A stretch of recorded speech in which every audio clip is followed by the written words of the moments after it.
Bien, mis amados, ¿cuál es el propósito de la crisis? Veamos el panorama de este pasaje. Jesús es en una barca con sus discípulos. Jesús está descansando. Aunque yo leyendo este pasaje, Jesús no estaba durmiendo.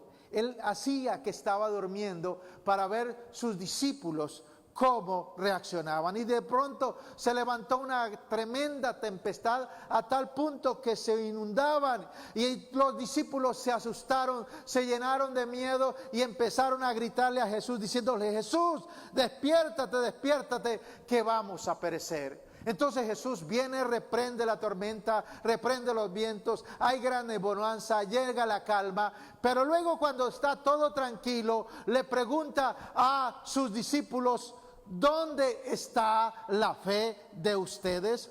Por eso, mi amado, hoy en este día, cuando tú tienes dificultad, cuando te despiden del trabajo, cuando las deudas te agobian, Dios te pregunta: ¿dónde está tu fe?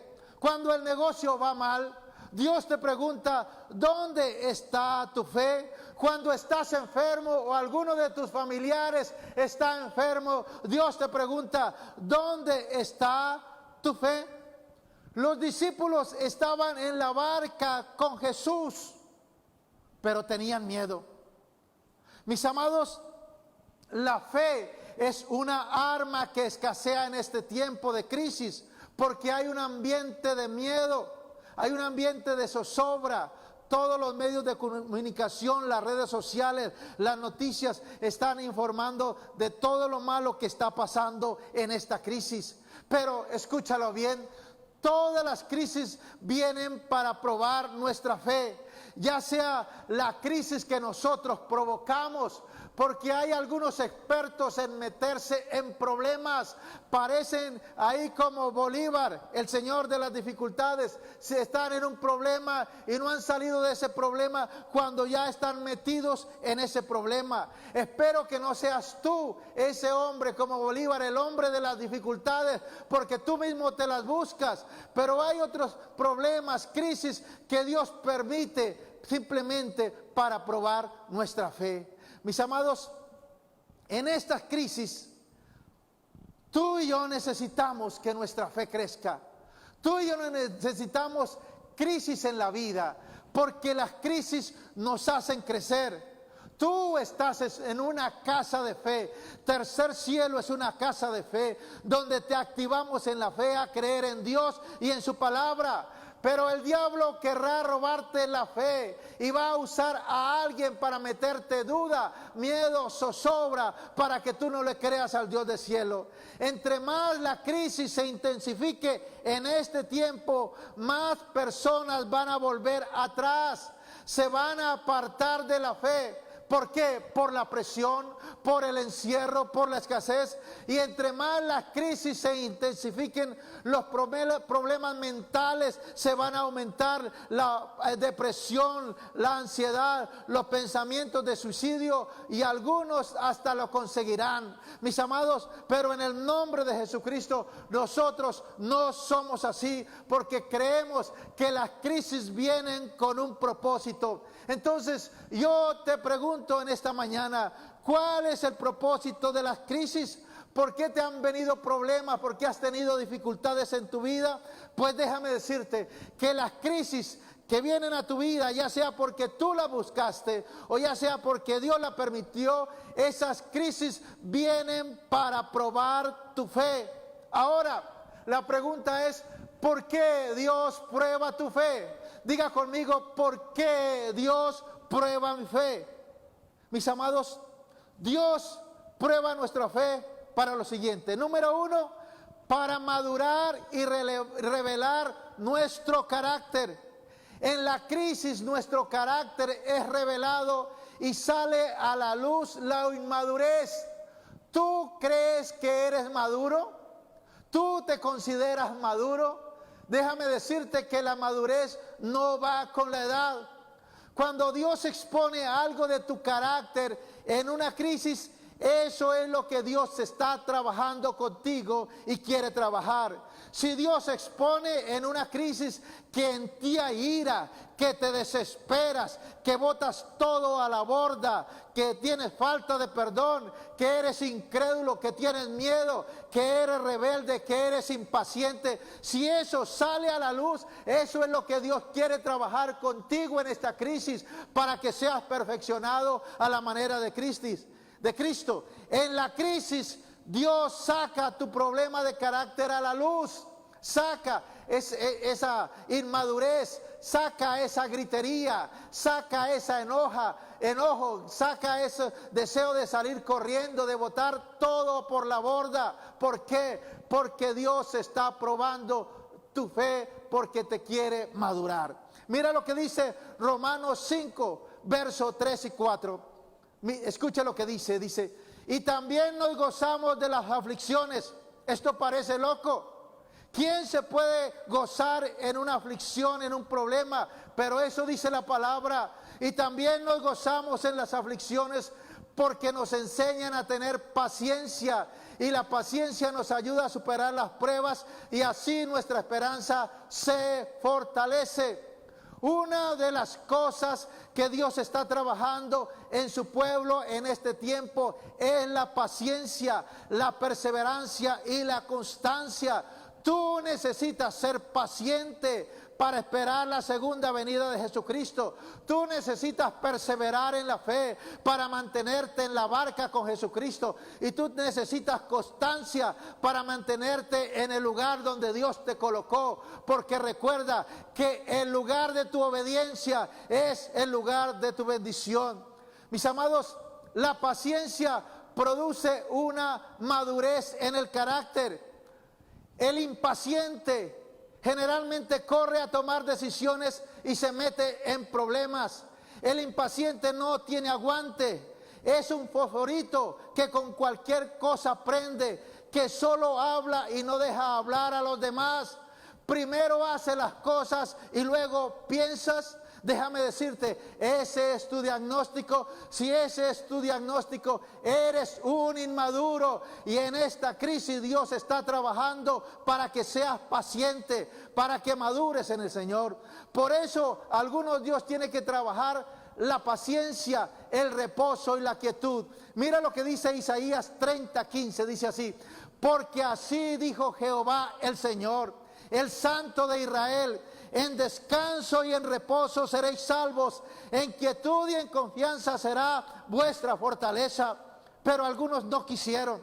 Mis amados, en reposo somos salvos, en quietud y en confianza será nuestra fortaleza. Y nosotros necesitamos paz, reposo en nuestro espíritu para hacer las cosas con sabiduría. No más impaciencia, no más primero hacer las cosas y luego pensar. Necesitas ser paciente.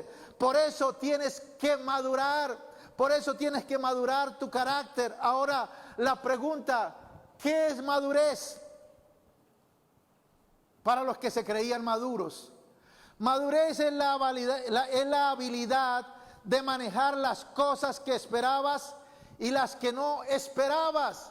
El maduro sabe manejar las cosas que vienen, que sabe que vienen, pero también sabe manejar las cosas inesperadas. Nosotros tenemos una crisis que era inesperado. En el mundo ninguno la esperaba, pero el maduro sabe manejar esta crisis, porque hay algo que inesperadamente puede pasar en tu vida. De pronto perdiste el trabajo inesperadamente.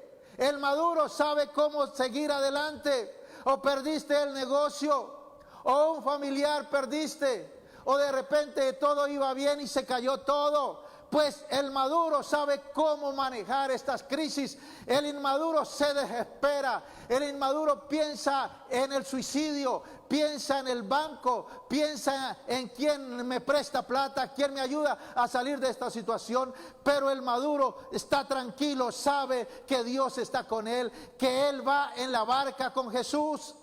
Mis amados, el hecho de que vayamos en la barca con Jesús no quiere decir que en algún momento no tengamos miedo. Los discípulos iban en la barca con Jesús y tenían miedo. Pero nosotros tenemos la gracia de correr a Él, como hicieron los discípulos, corrieron a Él. Por eso dice la palabra, los que miraron a Él, sus ojos fueron alumbrados y no fueron avergonzados. La madurez te da la habilidad de decir, me vino esta crisis, yo sé que mi fe está siendo probada, sin embargo no me voy a desesperar. Dios te dice en esta mañana a cada uno de ustedes, Dios te dice, estoy probando tu fe, te estoy probando tu fe para darte aguante, para darte resistencia, y en medio de esta crisis no vuelvas atrás ni te desanimes. Por eso, recuerda, mis amados, las crisis vienen para madurar tu carácter y para revelar ese carácter que tienes. Y ves que necesitas madurar, que necesitas ser paciente, que necesitas manejar las crisis que vienen repentinamente, que no las esperábamos, pero llegaron. Número 2, las crisis vienen para probar las motivaciones y las intenciones del corazón. Esto sí es espectacular, porque lo que yo te estoy diciendo hoy solamente lo sabes tú y Dios. Mi amado, las crisis vienen para probar, para sacar a la luz las intenciones de tu corazón. 1 Corintios 3:13 dice, el día del juicio se sabrá qué material han empleado los constructores. Cada obra será pasada por fuego para que se sepa la calidad del trabajo de cada uno. Mis amados, en el día de la crisis serás probado. Es decir, ¿por qué haces las cosas? ¿Por qué haces lo que haces? Una de las razones por la cual tu fe es probada es para saber dónde está tu corazón. Porque donde está tu tesoro, allí está tu corazón. En las crisis prueban quién es tu tesoro. Las crisis prueban dónde está tu corazón. En este tiempo Dios está probando a su pueblo y lo está probando con fuego. Y yo espero que tú salgas aprobado en el nombre poderoso del Señor Jesús. Todo lo que tú hagas con la intención y el motivo incorrecto va a estar corrupto. A Dios no le va a agradar. Si tu corazón no es para Dios ni para sus propósitos, esa motivación Dios la va a exponer y la va a sacar a la luz. Dios prueba nuestra fe para saber lo que hacemos y por qué lo hacemos. ¿Lo hacemos para Dios o lo hacemos para nuestro propio beneficio, ambición y egoísmo? Ahora, ¿cómo puedes saber tú que una persona tiene los motivos incorrectos para hacer lo que hace? ¿Cómo conocer el corazón de una persona que tiene los motivos incorrectos para hacer lo que hace? Vamos a la palabra. Juan 6:26 dice así: Jesús le respondió, la verdad es que ustedes me buscan no porque han visto señales milagrosas, sino porque comieron hasta llenarse. Tremendo. Las multitudes seguían a Jesús. No era ni por la palabra ni por los milagros, te imaginas, eran porque había llenado sus estómagos. Y como dicen por ahí, barriga llena, corazón contento. ¿Y qué pasó cuando Jesús dejó de darles pan, de hacer este milagro ahí? Entonces la gente ya empezó a preguntarse, oiga, ¿y qué pasó con el pan? Lo seguíamos era porque nos dio de comer. Cuando tú le quitas algo a alguien y éste deja de hacer las cosas que tenía que hacer, eso dice por qué hacía las cosas. Cuando algo se te quita y murmuras, revela la motivación. Tú no estabas por Cristo, sino por tu satisfacción, por tu egoísmo. Juan 6:66 dice, desde entonces muchos de sus discípulos volvieron atrás y ya no andaban con Jesús. Mira lo que decían: Señor, ¿no me sanaste? Pues no te sirvo más. ¿Te llevaste a mi familiar? Pues no vuelvo más a la iglesia, no oro más. ¿No salvaste a mis hijos? Pues no te sigo buscando. ¿No me diste lo que necesitaba? Pues no te sigo. ¿No me diste lo que te pedí? No te sirvo más. ¿No me diste lo que quería? No te sirvo más. Por eso, mi amado, el que vuelve atrás, dice la palabra, es como el perro que vuelve a vómito y como el cerdo que vuelve a revolcarse en el barro. Pero dice la palabra también que nosotros no somos de los que retroceden para perdición, sino de los que tienen fe para preservación del alma. En esta mañana yo te digo, para atrás ni para coger impulso. Tú no vas a volver al pecado, no vas a volver a la brujería, no vas a volver a la depresión, al miedo, a la murmuración, al chisme. No, tú no vuelves atrás. El diablo te mandará mensajeros, te querrá desanimarte, pero tú no volverás atrás. En algunos otros tenían una responsabilidad, ya sea en el trabajo, en la casa o en la iglesia, y le quitaron esa responsabilidad. Y lo que hiciste fue que empezaste con la murmuración y dejaste de leer la palabra, de orar y de congregarte. Entonces tu motivación era el ministerio, era mostrarte, era hacerte visible y no era seguir a Cristo. Y yo sé que en esta mañana la palabra de Dios está hablando. Tú servías al Señor porque te mostrabas y querías ser popular. Y hoy Dios está revelando la intención de tu corazón.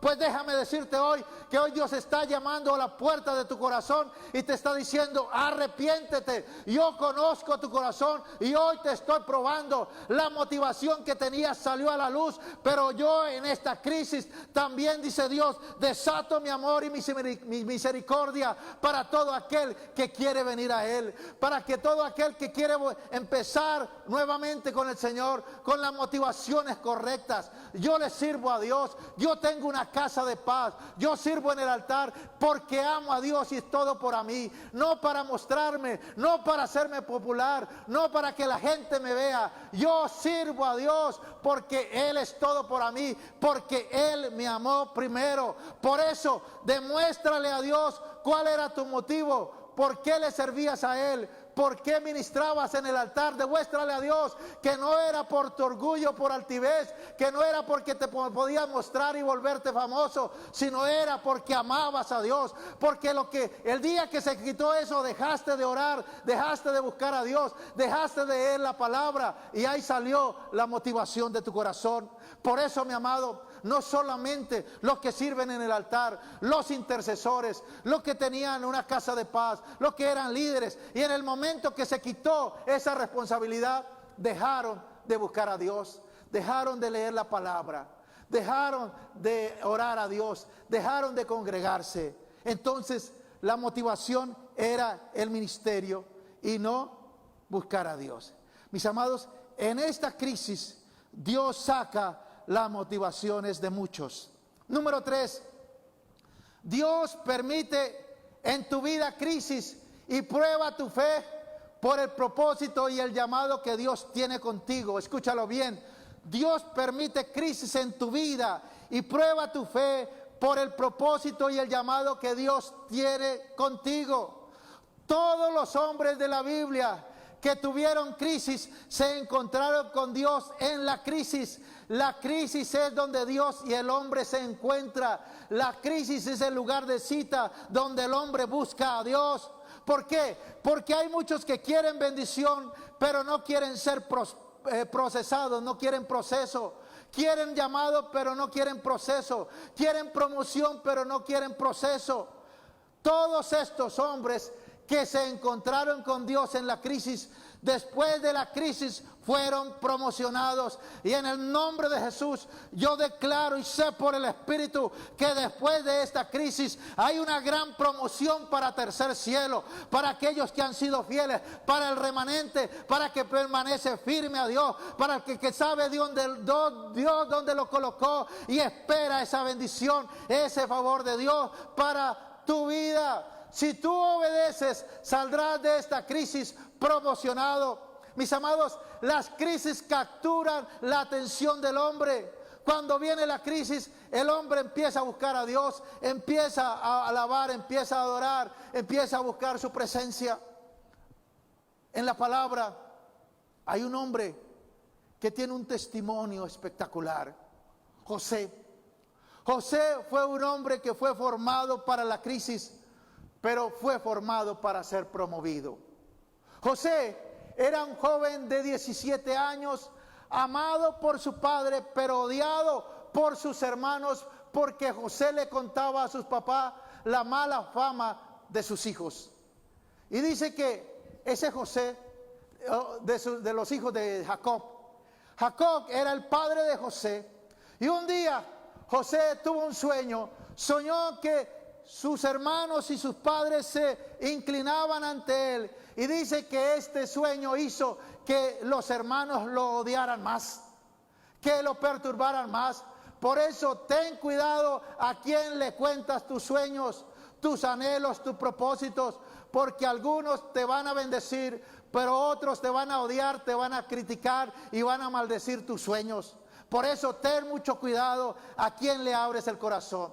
Y un día José tuvo que buscar a sus hermanos que estaban apacentando las ovejas, y dice la palabra que sus hermanos lo vieron de lejos y conspiraron para matarle. Dijeron: allí viene el soñador, vamos a matarlo a ver si sus sueños se cumplen. Y dice que cuando llegó cerca a ellos, le quitaron la túnica de colores que le había regalado su padre Jacob, le quitaron la cobertura, le quitaron esa ¿cómo se dice? Esa protección, esa túnica, esa cobertura que había sobre él. Y luego lo intentaron asesinar metiéndolo en una cisterna para que muriera allí. Pero luego Rubén lo rescató, dijo: no, pues de nada sacamos que muera, allí vienen unos ismaelitas, vendámoslo, a más bien vamos a ganar plata. Y dice que lo vendieron por 20,000 pesos. 20,000 pesos vendieron a su hermano. Lo sacaron de la cisterna. Yo creo que lo amarraron, lo golpearon. José llorando a gritos, clamando misericordia a sus hermanos.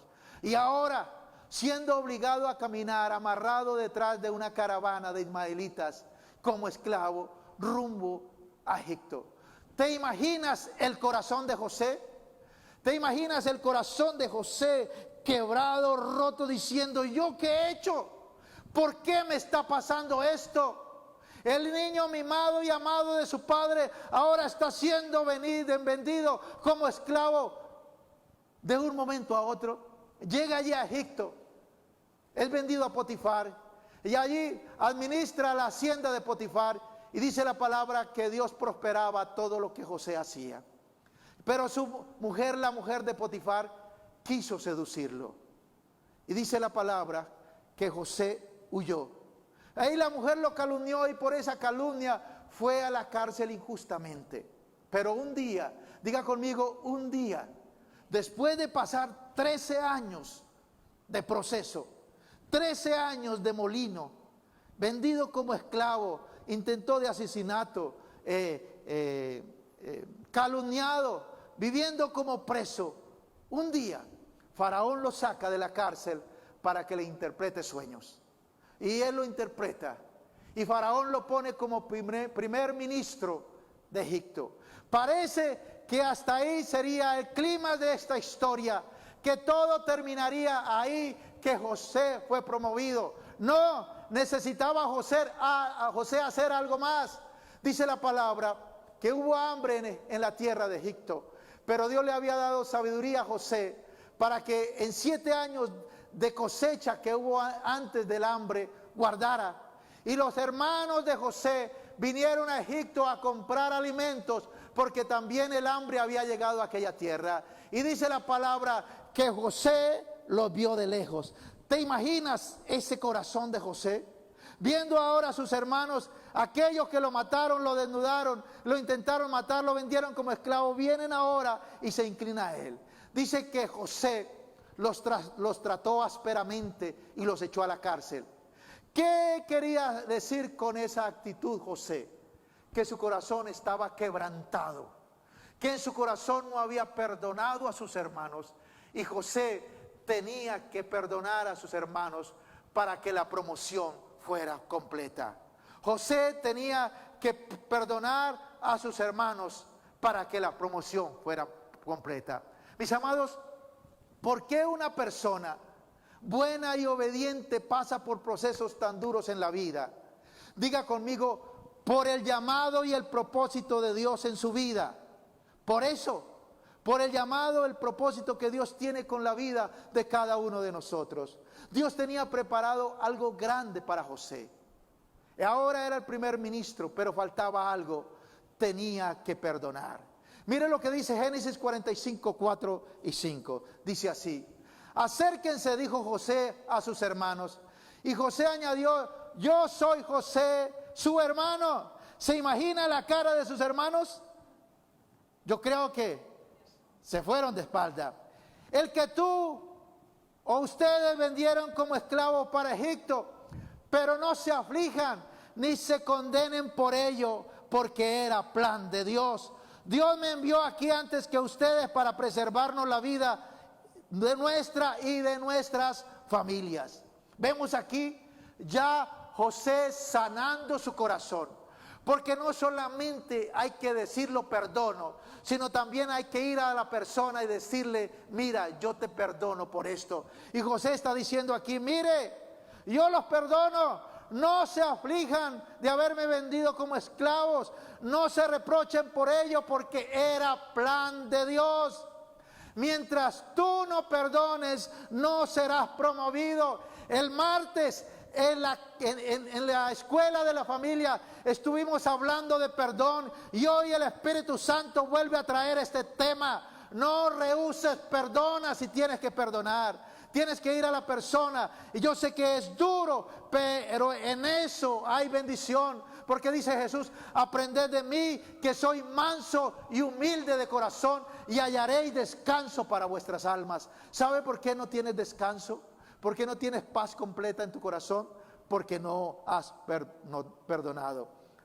Mis amados, José le dice: Dios permitió esto para preservarle la vida a ustedes. Si yo no hubiera estado aquí, todos habríamos perecido de hambre, todos habríamos muerto. Dice José: mi corazón fue edificado para este momento, fue edificado para la crisis. Nunca negué ni renegué de Dios, nunca negué que era hebreo, ni renegué de Dios. Ahora entiendo que estoy aquí por un proceso y un propósito de Dios para salvar mi familia. Por eso, mi amado, edifica tu casa para la promoción. No evites los procesos, no te quejes ni reniegues en el proceso. Y aunque en el momento no comprendas, tienes que entender que Dios permitió esta crisis para preservación de tu familia.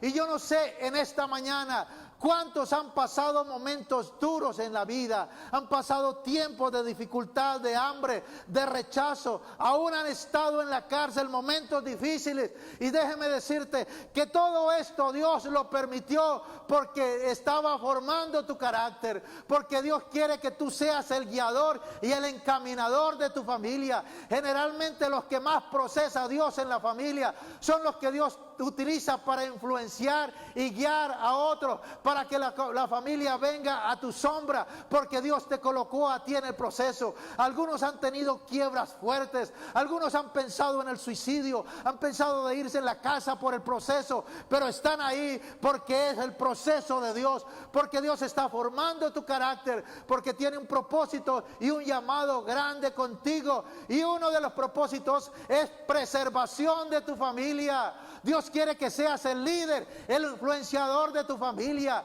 y que invite a la familia a buscar a Dios, a buscar su presencia, a buscar su palabra, a estar a cuentas con Dios.